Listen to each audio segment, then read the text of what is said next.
শুভ সকাল বন্ধুরা, সবাই কেমন আছো? আশা করি সবাই ভালো আছো, আমিও ভালো আছি। আর চলে এসেছি বাড়িতে। দেখো ষষ্ঠীর দিন এই যে সকাল সকাল উঠে একটু আমাদের আশেপাশে পরিবেশটা মানে বৃষ্টি হয়েছিল, বৃষ্টি বৃষ্টি হয়ে যাওয়া পরিবেশটা তোমাদের সাথে শেয়ার করলাম।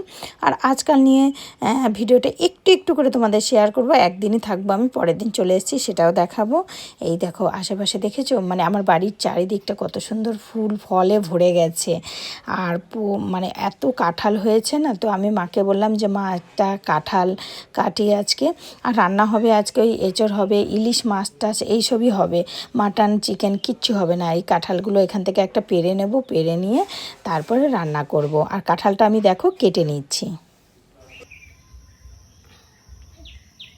দেখো এঁচড়গুলো কাটতে বসে গেছি, ছোট্ট এঁচড়, কিন্তু মানে কাঁঠাল এখনো হয়নি, এটা বাতি হয়নি, কিন্তু একদম নরম। তো আজকে আমাদের বাড়িতে হবে এঁচড়ের তরকারি। আর কি কি হচ্ছে পরে দেখা। চলে এসি, কি রোদ গরম, মেকআপ এই ফোনে এরমই ভিডিও।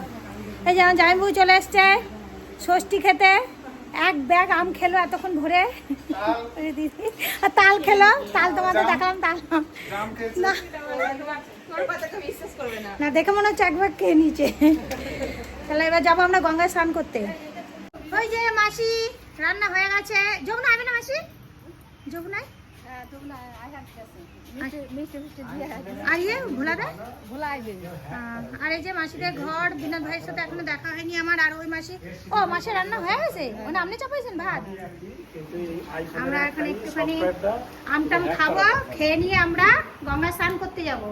আমাদের বাগানের গাছের আম দিয়ে গেল, আমরা এসেছি বলে, মানে বাগানে যারা বাগান নিয়েছে এগুলো বাড়ি নিয়ে যাব। আর এই দেখো এত বড়, এইগুলো হচ্ছে আমাদের গাছ থেকে পড়েছে, বাড়ির গাছের আম। তো এগুলোও নেব, এই যে এগুলো সব প্যাক করে নিয়ে যাব।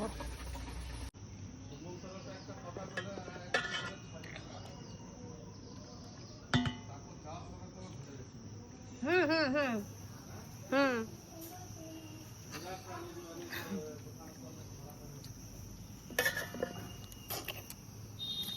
কত আম এই যে নিয়ে বসেছে আমার বোন, খাচ্ছে দেখো, শুধু বসেনি, এই দেখো কত কেটেছে, এখন কাটবে আরো আর খাবে। আর দেখো এখানে কত, এখানে ক্যারেট ভর্তি, এখানে এগুলো আবার পাড়া হয়েছে, আরো পাড়ছে গাছে, এই যে গাছে পাড়ছে, দেখা যাচ্ছে ছাদে উঠে, দেখো পাড়ছে এখানে।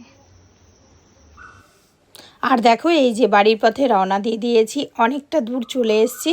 এবার আমরা মানে জিটি রোডের ওপর দিয়ে আমরা যাই। তো সেই বিকেল হয়ে গেছে প্রায়, সূর্যটা দেখো ডোবা ডোবা হচ্ছে, কিন্তু পরিবেশটা এত সুন্দর, তাই একটু তোমাদের সাথে শেয়ার করলাম। আর আমাদের বাড়িতে যে মানে আমাদের শ্বশুরবাড়ি থেকে আমার বাপের বাড়ি যেতে প্রায় 5 ঘন্টার ওপরেই লাগে। তো ওই একদিনের জন্যই যাওয়া, হঠাৎ করে যাওয়ার কোনো মানে ইচ্ছা বলো, যাওয়ার কোনো একটা মানে আগে থেকে প্ল্যান বলো কিচ্ছু ছিল না। ষষ্ঠীর দিন সকালে, মানে ষষ্ঠীর আগের দিন সকালবেলায় মনে হলো, তো বিকেলে বেরিয়ে পড়েছিলাম।